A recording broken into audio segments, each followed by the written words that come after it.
Hello, friends, and welcome back to Urban Tumbleweed. I'm your host, Emily, and today we're delving deep into the heart of collegiate sustainability. Joining us is a true champion of environmental stewardship, someone who's been at the forefront of shaping sustainable initiatives at one of the nation's leading universities. I am so stoked to welcome Lisa Dulude, the Director of Sustainability at the University of Washington. Today, we'll uncover the inspiring work happening at the University of Washington and explore the pivotal role that colleges and universities play in paving the way for a greener, more sustainable future. And with that, let's get started.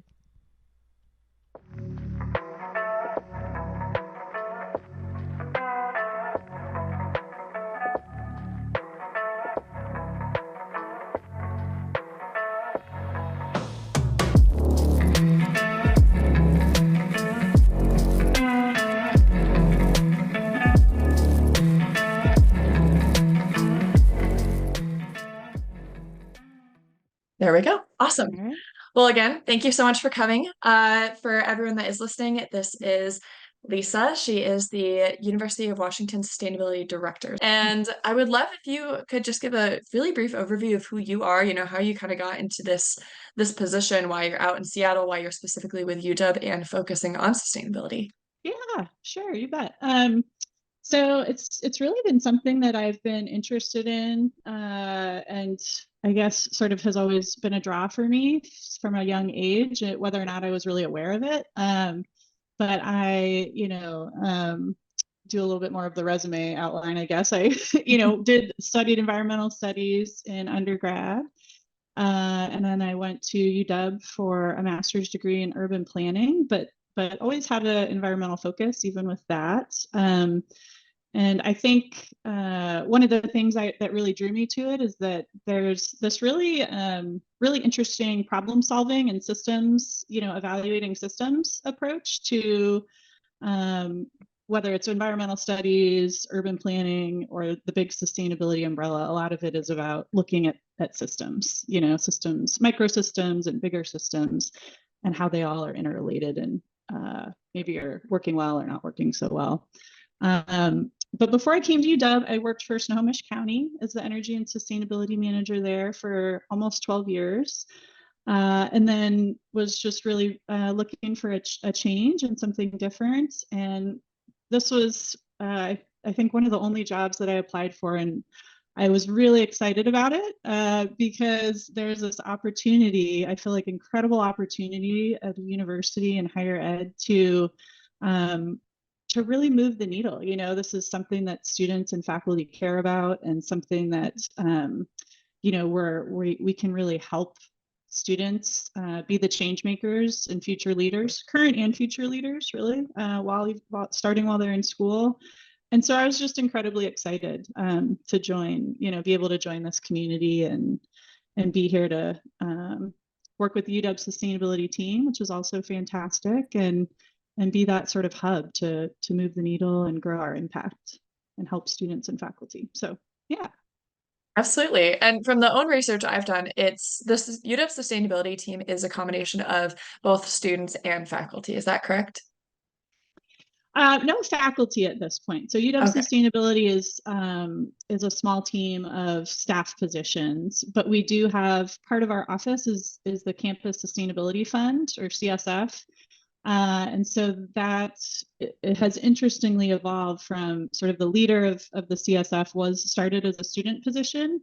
And we've now turned it into a full-time staff position with lots of students working in partnership with that staff member. And it's a fantastic group. So yeah, no faculty yet, but we do a ton of work with faculty, but no official sort of Dedicated faculty members as part of our team. Yeah. Absolutely. And then within this space and being able to get both from staff and from students, their insights and their energy and excitements, can you kind of provide an overview of the sustainability initiatives that are currently in place at the University of Washington that they are working on? Yeah, you bet. So one of our biggest focuses since I got here and well before I got here and will continue to be is the Seattle campus power plant runs on fossil fuels, and we're calling it the energy transformation, and there's a lot of information about this on our website, but it's our second largest source of direct emissions across the tri-campus. So if we're looking at Tacoma, Bothell, and Seattle, this power plant is providing heat and hot water and steam for sterilization and other autoclave, other purposes for the Seattle campus, and it burns a lot of natural gas. So we have a strategy in place, a 5-part strategy that you can look at on our website to try to transition off of natural gas to electrify the system. And it's, you can't go to Walmart and buy a widget and put it in place. It's quite a process.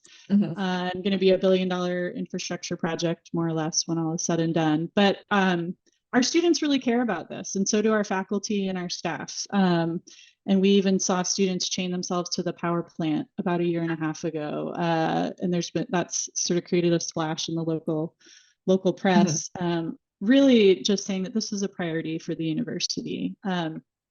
So we've been working on that and have hired a consultant. We work closely with Campus Energy and Utilities, another division in facilities. We're part of facilities, to make that happen. And it's really sort of an all hands on deck. We need all the help and all the smart minds and discussions across the university to make this happen. So that's one big one. Happy to talk more about that if you have questions. We also just published our first greenhouse gas emissions inventory report since 2005. And I encourage folks to look at that. It's on our website. But a few of the highlights of that is we had never before inventoried goods and services purchased.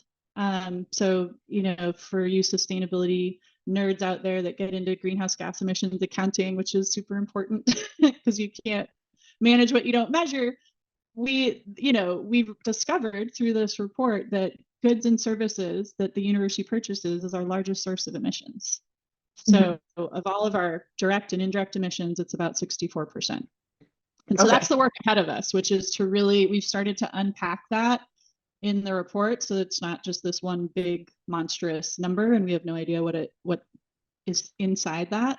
But that is really the work and the challenge ahead of us, is to disaggregate that information even more than is done in the report and start diving into our processes and purchasing requirements to dial down emissions there. And there's a few other, I think really interesting pieces of the report where we disaggregate information by campus and by self-sustaining unit, because if you're, UW athletics, a lot of their emissions are from air travel. If you're housing and food services, a lot of their emissions are from goods and services purchased, as you might imagine. So that's really created a great, I think, baseline of information for us to move forward. And the third, I'll keep answering your question. Yeah, absolutely. Question, is we're due to update our sustainability action plan.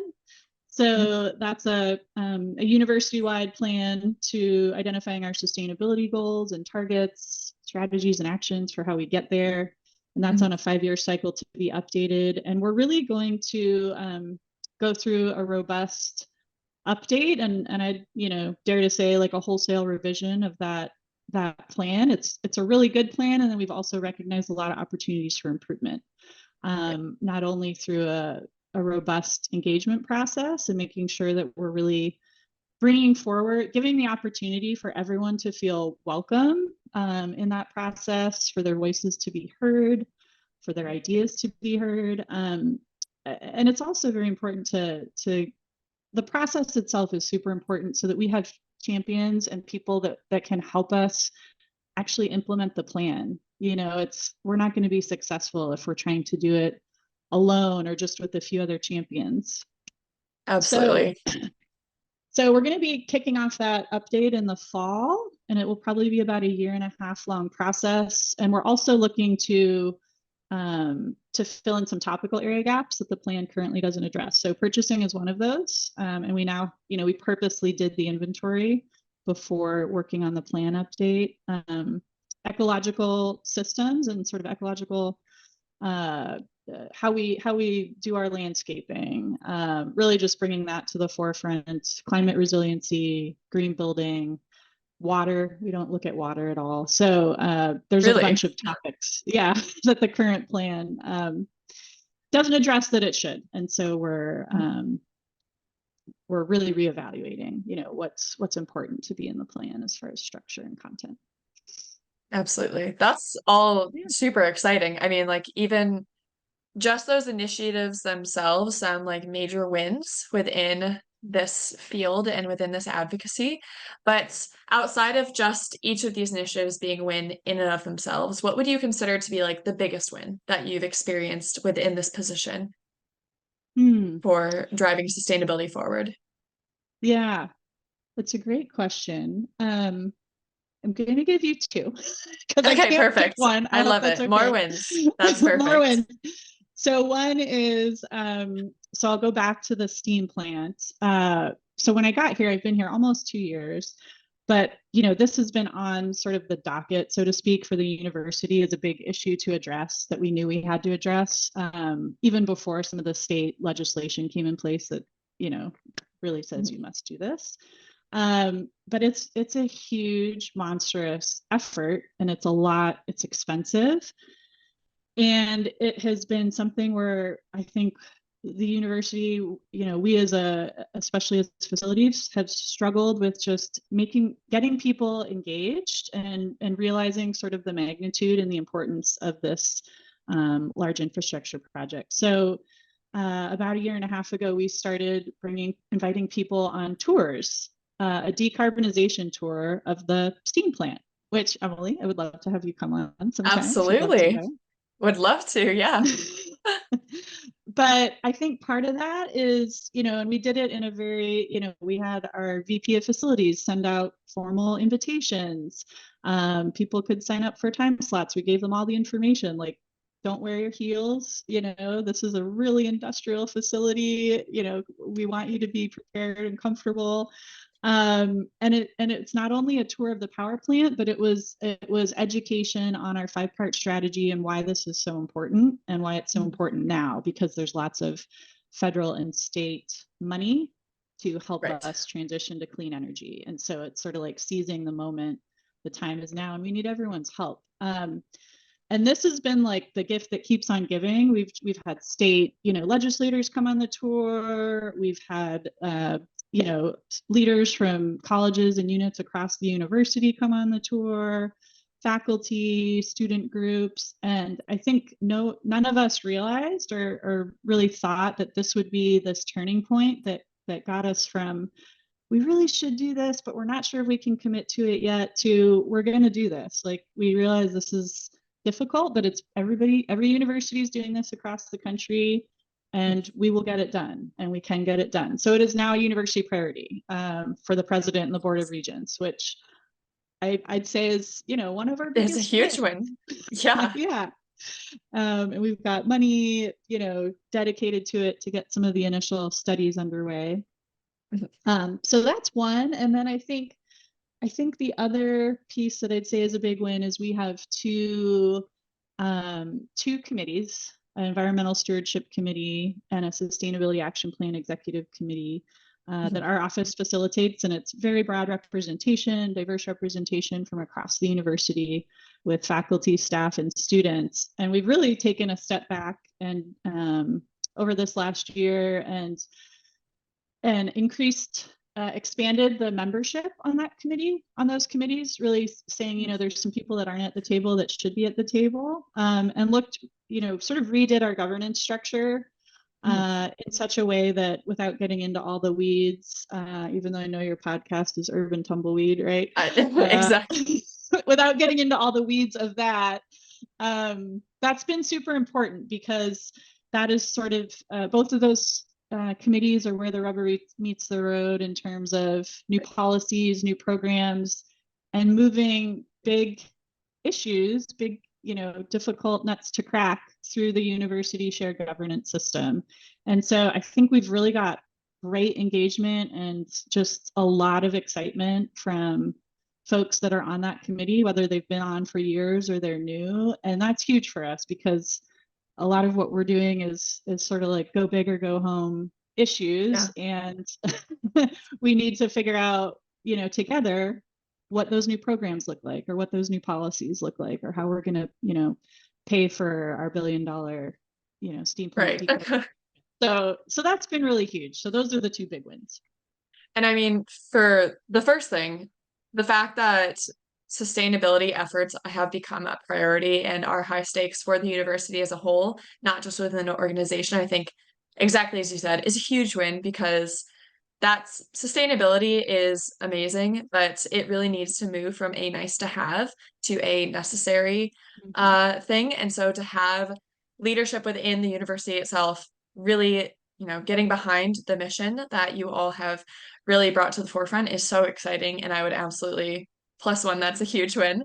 And secondly, a big thing that I really love to hear is the mention that the organizations and the committees that are operating in this space are intentionally diverse, because there is a huge intersection of sustainability across everything. Like everything that you interact with, sustainability in some way, shape, or form does interact with as well.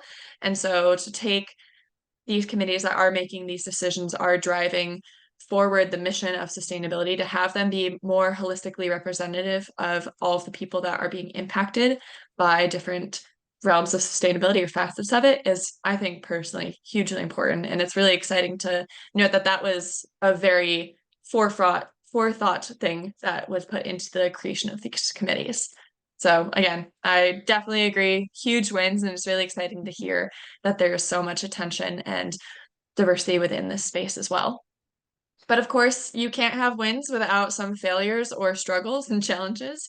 So what would you say have been some of the major challenges that you've faced while implementing these sustainability initiatives, and how have you hopefully overcome them, or are positioning yourself to overcome them?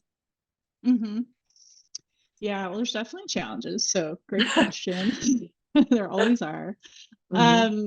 I'd say one of the big challenges, and this has been a challenge in, the last place I worked, where, we had a small office, sustainability office, and to a large extent still here as well, is I think a lot of people still don't understand what sustainability offices do, or someone with, mm-hmm. sustainability in their job title do. So a lot of folks that when they ask what I do and I tell them, they're like, immediately go to recycling, like you must work on recycling. And that's very small, it's a small part of what we do, but I think building some education and awareness that we're really we are a hub and connector for building partnerships, but we're also really driving system change.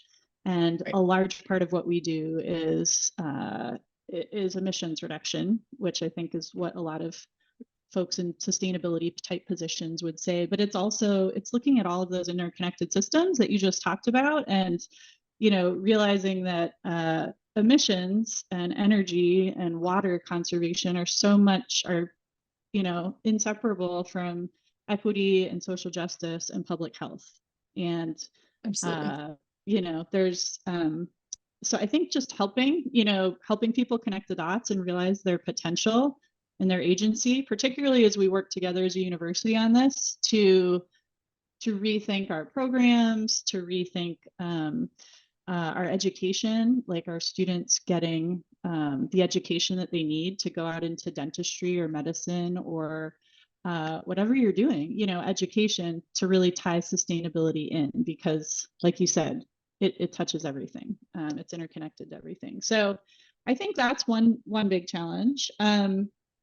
I'd say the other challenge is just is resources, which I have yet to find a sustainability office that is, just flooded with resources. Resources. That said, I think we are a small and mighty team, and we're getting, a lot of great work done through our partnerships. So So continuing to build out those partnerships and finding more champions across campus is huge. We're planning with our update, our sustainability action plan update, when we kick it off next fall, to have some topical area working groups, quite a few, a water conservation, waste recycling and purchasing, education, academics, and learning. So we're going to have a lot of working groups, and we're going to really need to expand our partnerships and find folks that can participate and help us implement this stuff across UW. So those are probably two of the biggest challenges, but I think we're, like you said, positioning ourselves well to make some improvements there. Yeah. And that actually ties in beautifully to another question I had, which is, you had mentioned getting people engaged, and this is not only applicable to, people that are quite literally working within sustainability, but the students themselves. So how have you and the team managed to engage faculty and staff and even students in your sustainability efforts to make it more of a collaborative, holistic effort rather than just a single-threaded team effort? Yeah.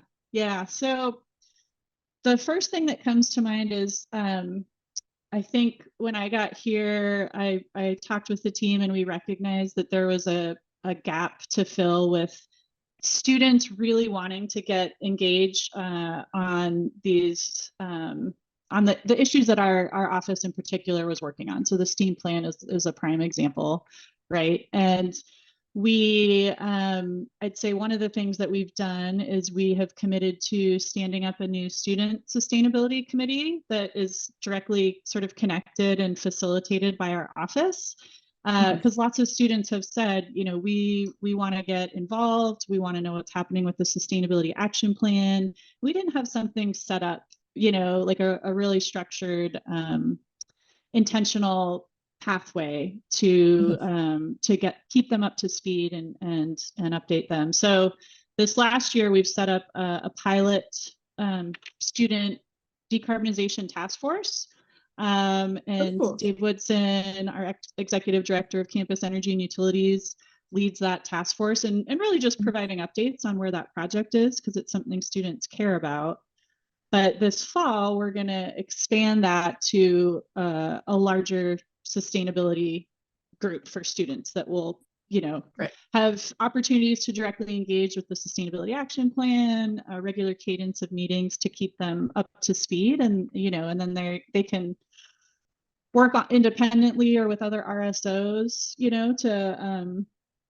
to do things outside of the sustainability action plan, but we'll have some specific ways they can jump in. So I'd say that's one piece. Something new that we tried this year that I think was a huge success was we partnered with the Faculty Senate to host a decarbonization town hall in October. And that was really cool. It was a hybrid event. We had representatives from the Faculty Senate and one of the faculty subcommittees there, on the panel. We had David Woodson, our executive director of energy and utilities, as a panelist, two faculty members. So one in the College of the Built Environment, one is the dean of the Foster School of Business, and then a student panelist from Institutional Climate Action. And we did a little bit of getting everyone on the same page about what are greenhouse gas emissions, how do people talk about them, scope 1, 2, 3 type stuff, to everyone giving a short overview of how they're specific, whether they're a student or faculty or staff, plugged into this topic. We're really focused mostly on direct emissions reduction. And then we really opened it up to have a discussion on how do we get there and start talking about our goals as a university for, really moving the needle on getting off of fossil fuel. So it was I think that was a huge success. We had, I'm forgetting the numbers off the top of my head, but I want to say like 250 people attending in person and online. That's awesome. That I'd have to go back and check the actual attendance, but just got great feedback on that. And so I think that might be a model that we use in the future for large issues. And then I guess the third engagement piece that I'd point to is our CSF, our Campus Sustainability Fund team, who's just continues to do amazing work on student engagement, and helping create much more of a space for students to come together, and learn from each other, and grow, really grow this movement. So they held a teach-in a few months ago. It's on the CSF website, but it was completely student-led. It brought together the CSF and at least half a dozen other student RSOs on campus to talk about intersectional sustainability, That's and awesome. make sure that people are really, understanding that concept. And then some really good discussion with food, of course. They even, Naturally. planned for food, to create a sense of community, but also to start, growing and thinking and working together.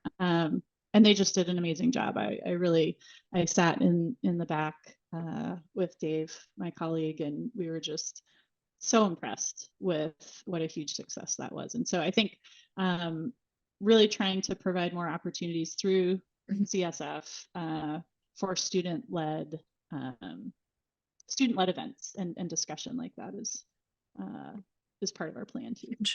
I mean, that's like by itself so exciting because, as I'm sure you know, being in higher academics, there you are educating and working with the future of this planet. And the more involved and excited and knowledgeable they are within the realm of sustainability and how it is so intersectional, that's so fantastic to know, because ideally they'll be able to bring that into whatever space they continue into and make, like what we had mentioned earlier, sustainability a necessity as opposed to a nice to have in whatever they're doing. It's to weave it into an integral aspect of their job outside of it being like, oh, this is a fun thing I get to do, putting a bow on top of whatever other product they have. It's like that is it. Sustainability is truly integrated into who they are and what they do. And that actually kind of leads me into another question, which is, throughout the time that you've worked here, or that sustainability has been more of a focus for the university, has the university changed any of its principles to really reflect sustainability as a core value, or has it been able to pull sustainability into academic programs or research to further the cause? Yeah. So definitely. So well before I got here, the university has signed on to there's been 2 executive orders around sustainability. We even have an administrative policy in UW's administrative policies,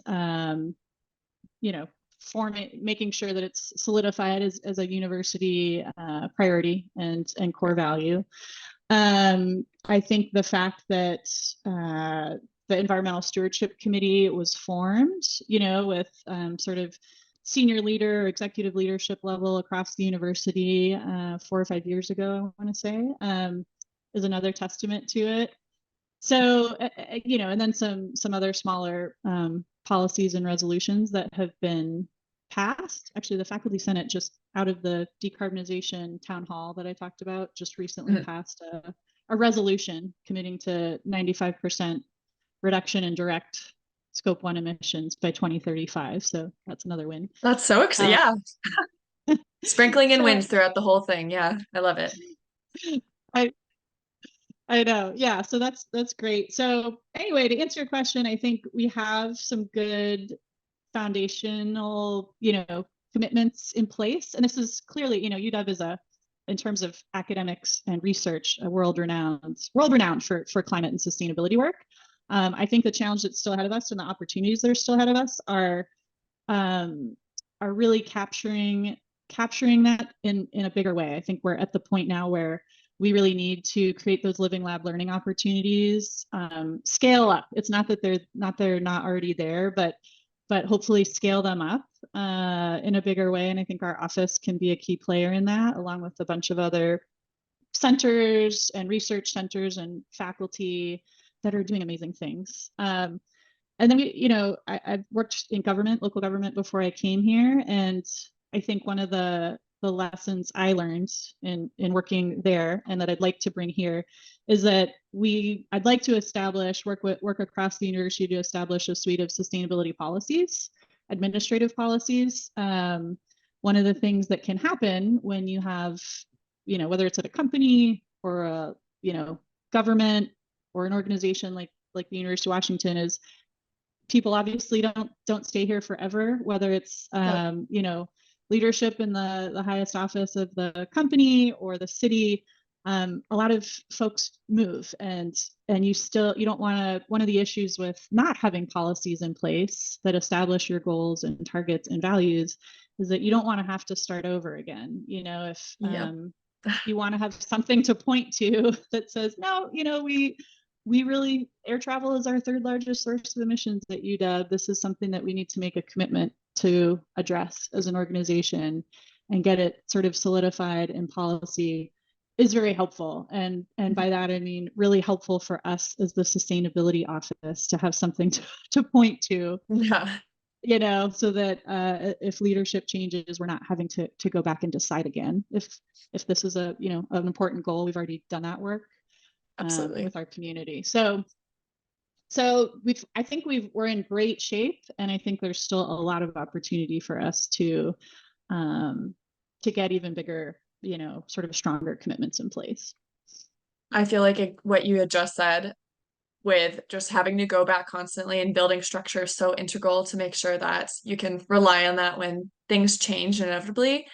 I think duplicative effort is in and of itself very unsustainable because it's a huge waste of time, of effort. So to have that structure and those policies in place is definitely a huge foundation to build the rest of all of your work on. So that's super exciting to hear that that's already in play and you are working on that. And that does really also beg the question of how do you measure success within these policies or the initiatives that you're implementing across the school? Are there any specific metrics that you go by to be able to say to the leadership of the school, like, hey, this is what we're doing and this is how it's so effective. Continue to give us more resources, please. How do you measure success in this area? Yeah, that's a great question. So I think with our current sustainability action plan, I think that's one of the things that we want to improve on, or that we will improve on with this next iteration of the plan, is that some of the targets and what we need in terms of outlining what we need in terms of resources for strategies and actions to actually implement the plan wasn't as clearly identified as it could be. And then really also segmenting out, if this is our 2050 vision, this is what success looks like for UW for sustainability in 2050, working backwards and having major milestones with, if we have accomplished this, it could be a very nuts and bolts thing, like we're 2/3 of the way through decarbonizing the steam plant and we've done all the energy efficiency work and we've got the hot water loop in place. That's a very measurable thing.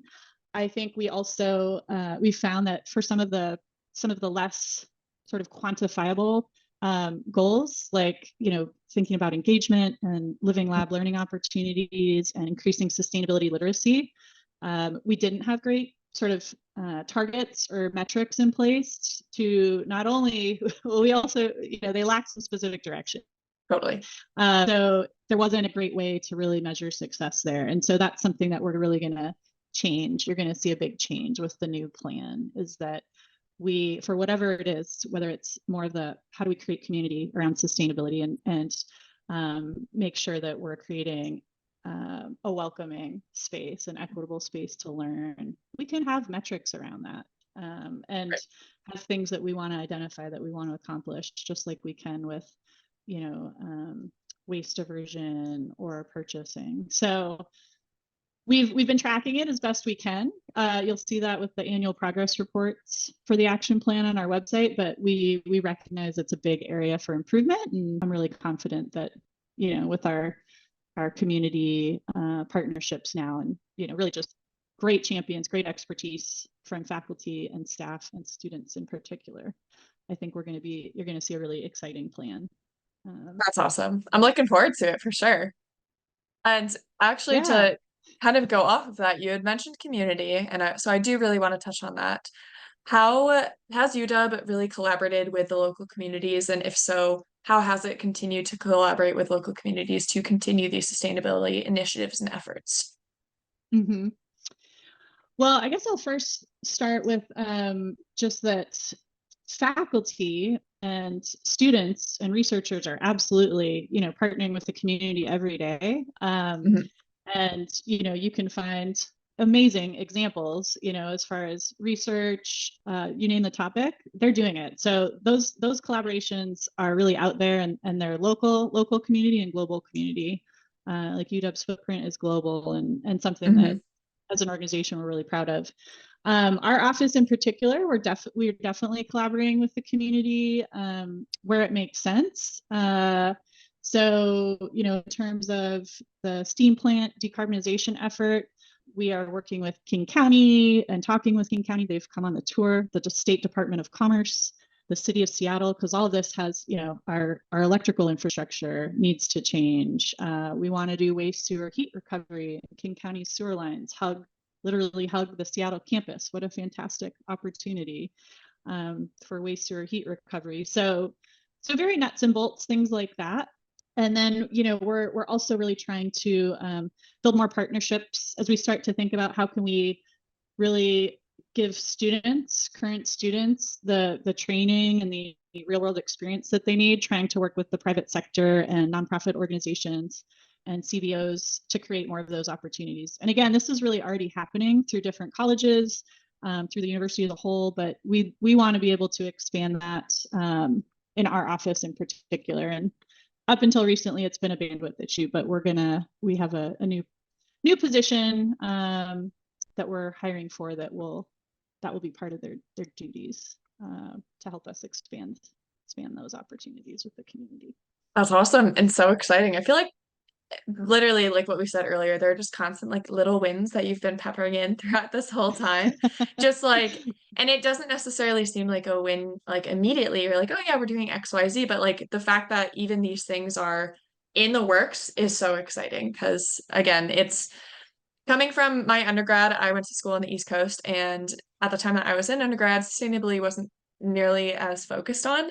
So it's really exciting to be a sustainability advocate and see universities and the like really putting in the time and the effort and doing the thing. So I'm so excited Yeah, about all thank these you. collaborations. Yeah, it's so cool. And we had mentioned this earlier on about bringing in different and diverse viewpoints to the table because like we had said, sustainability is intersectional. Like it taps into every bit of human life.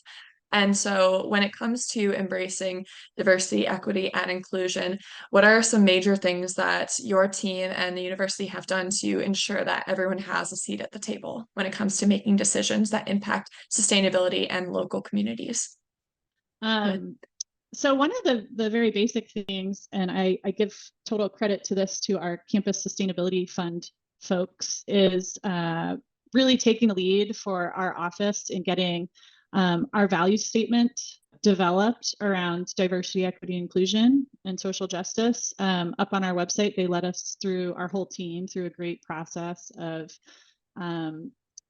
making sure that those are very visible. We felt like that was a very important starting place. And so you can see a very robust statement, and CSF team has come up with a fantastic resource guide on intersectional sustainability for our office, for the CSF and for our office. And then we went through, right when I got here, went through a process with our Environmental Stewardship Committee and Sustainability Action Plan Executive Committee of developing a mission and vision statement for sustainability for UW.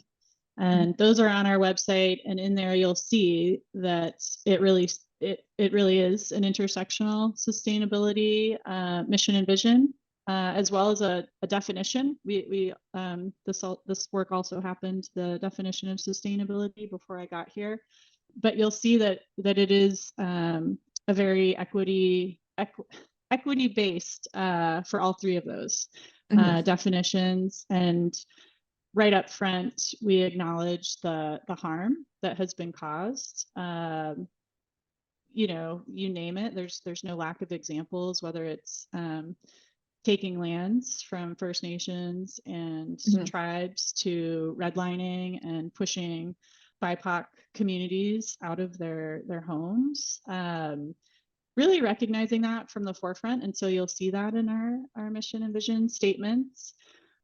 The other thing I'd say is that as we gear up for the sustainability action plan work, we are really taking a good hard look at who has not been included in the first round and first iteration, who is not at the table in the first iteration, not deliberately excluded, but that's where it starts, right? Is who is not at the table that really should be at the table, and that we want to create a welcoming space to hear their input and hear those voices. And so I'd say we're going to be spending a lot of time in developing a deliberate sort of outreach and engagement strategy to make sure that we're being a lot more inclusive and having, inviting more than just the usual suspects to the table for the creation of that plan.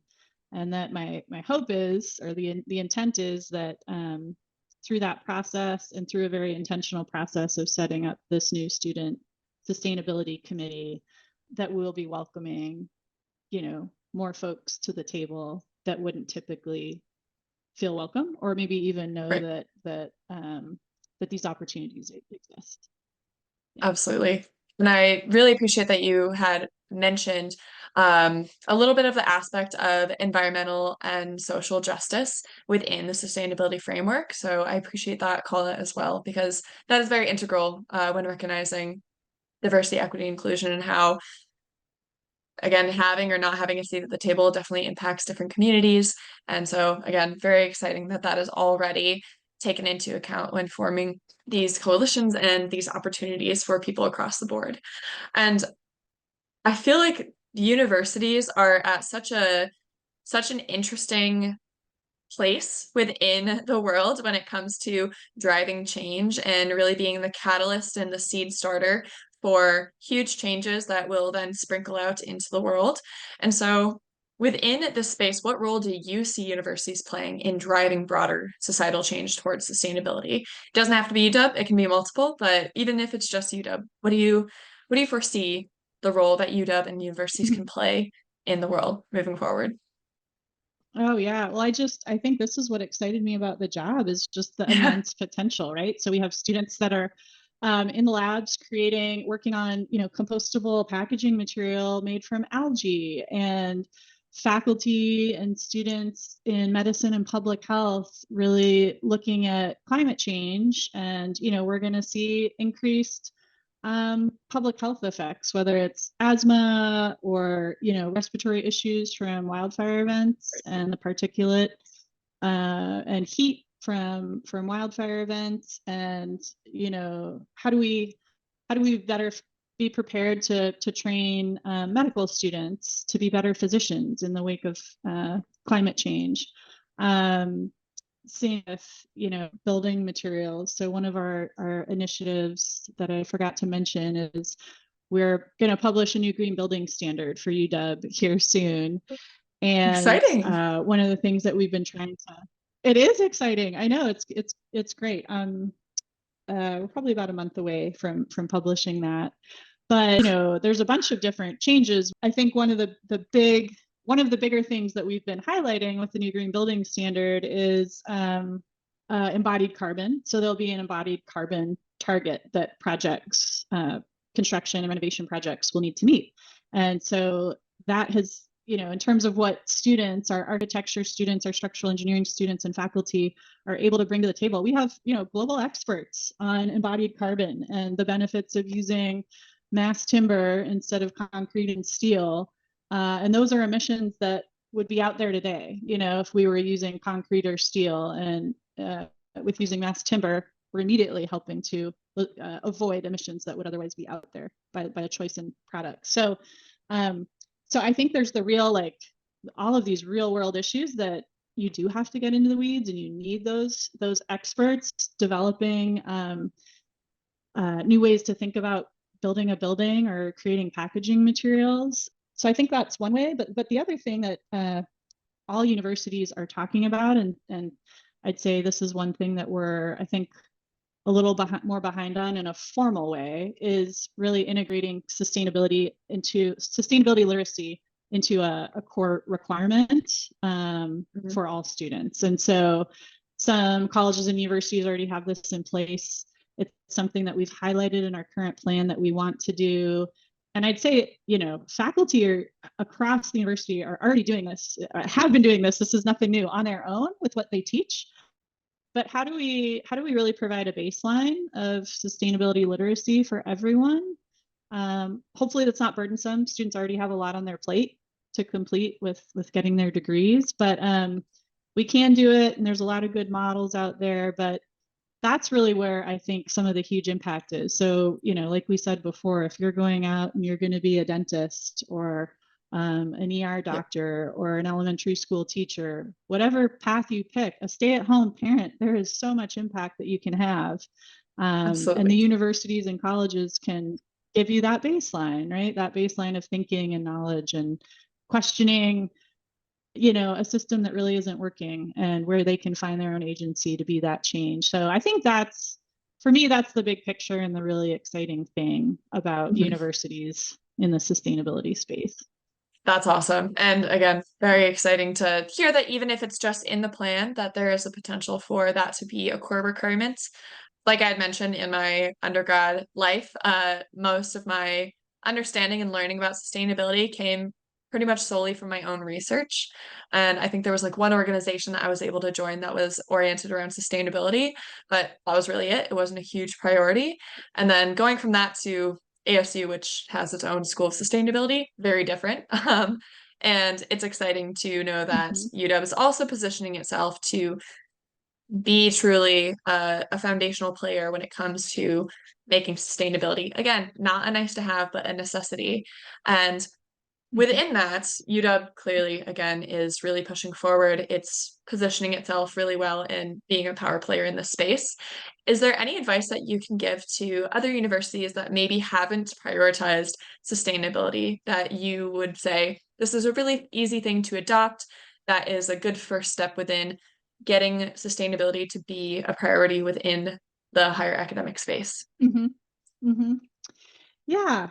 So I think the one thing that I've learned over the years is that you need to, it's so important to take the time to build those relationships and to move at the speed of trust. So, I think when we're talking about from the biggest to the smallest piece of sustainability, if you're going to try to get your maintenance team to move from gas-powered leaf blowers and weed eaters and yard goats, for example, to decarbonizing the steam plant or working on sustainability literacy, you will move further with the help of all of those people out there, right? If you take the time to build those relationships, to understand their job better, and you need to build that trust so that they can be one of your champions, and they will take a lot of pride in working to change the system to be better. So I think, and in my younger years, and it's taken me a while to realize that I don't have time for all these meetings. We've got real work to do. We've got to create a plan. We've got to write a plan. And if you're writing a plan alone in your cubicle, you're not going to see the real impact, or you might, if you're lucky, but you're going to create a much stronger culture over time, and just build a great team of people that are going to implement the things that everyone wants to see happen. And so it's taken me a while to realize that. And I'd say the same thing we had the same realization with the tour, that initially when we were talking about the tour, like, this is a very, a lot of time went into the planning and execution of offering this tour. And it's typically 90 minutes. And the team has done, I don't know, at least 24 tours at this time. And it has been, the gift that keeps on giving in terms of creating engagement and moving the needle on getting this to be a university priority. And that has been a huge realization for me. Like, that is the real work. This is an immense and critical part of real work. You know, it's not just sitting at your desk alone and Totally. thinking, which is also very important. But that would be the one thing I've learned, and I think advice for others maybe who also new to the work. I couldn't agree more. That really what you said about getting to understand other people's jobs and how it ties in or intersects with sustainability, I think is so critical. And it reminds me of another actually interview that we had on the podcast with Mel Clark. She is the CEO of the Clean Tech Alliance. And she really talked and emphasized that all jobs can be green jobs.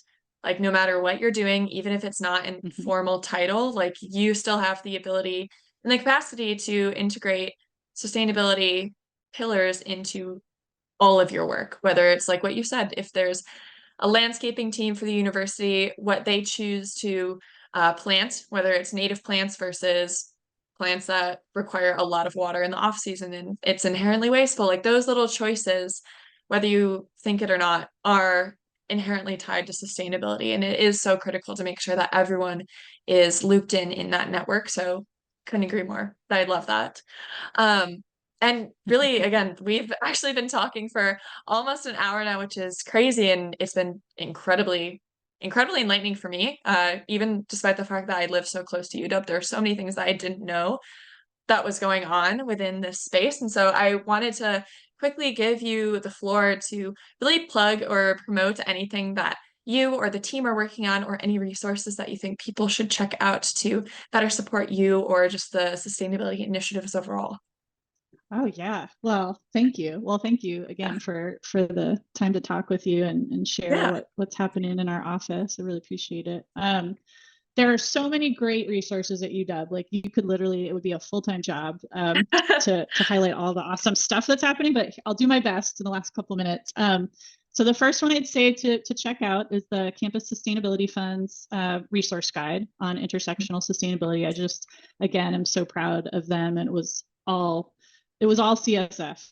You know, they highlighted that as a priority, and it's just a fantastic resource guide. So I'd say check that out.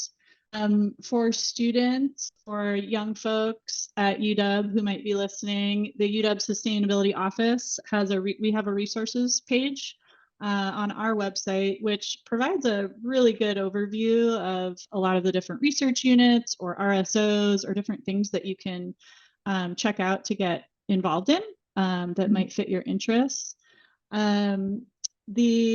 Let's see, the other thing I would just say to stay tuned for is, like I said, we're updating the Sustainability Action Plan. We're going to kick it off this fall. That's a big deal for us. And we really want a lot of voices and folks at the table and community members as well. Like we really think of UW supporters not stopping at physical borders. We're, you know, fully an integrated part of the local community. So sign up for our newsletter and our blog posts, etc., so that you can just stay up to speed on what's happening. And we've got a bunch of different webinar series and some other discussions coming up on different topics like air travel and green building standards and stuff. So I'll stop with that. There's a million great resources I could give, but that's a good start. Absolutely. Yeah, I will link all of those in the description of the episode as well, just for easier access for whoever does listen. But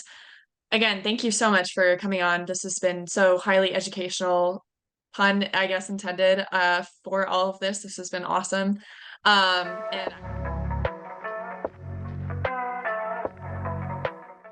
Thank you for joining me for another episode. Speaking with Lisa has really helped me create a deeper understanding of how universities can serve as catalysts for change in creating a more sustainable future. From innovative research projects to campus-wide initiatives, the University of Washington and their commitment to environmental stewardship is truly commendable. And as we wrap up this episode, it's clear that colleges and universities play a vital role, not only in their campus policymaking, but in shaping the next generation of leaders and innovators. By integrating sustainability into every aspect of campus life, from curriculum to campus operations, institutions like the University of Washington are paving the way for a brighter, greener tomorrow. But the journey towards sustainability doesn't end here at a conversation. We all have the opportunity to take the lessons learned from today's discussion and apply them into our own lives, communities, and institutions. And together, we can work towards a more sustainable and equitable world for generations to come. So thank you again for tuning in. All resources Lisa mentioned will be listed in the episode description, and please remember to subscribe and rate the podcast for more conversations and topics on sustainability. And until next time, stay rad. Bye.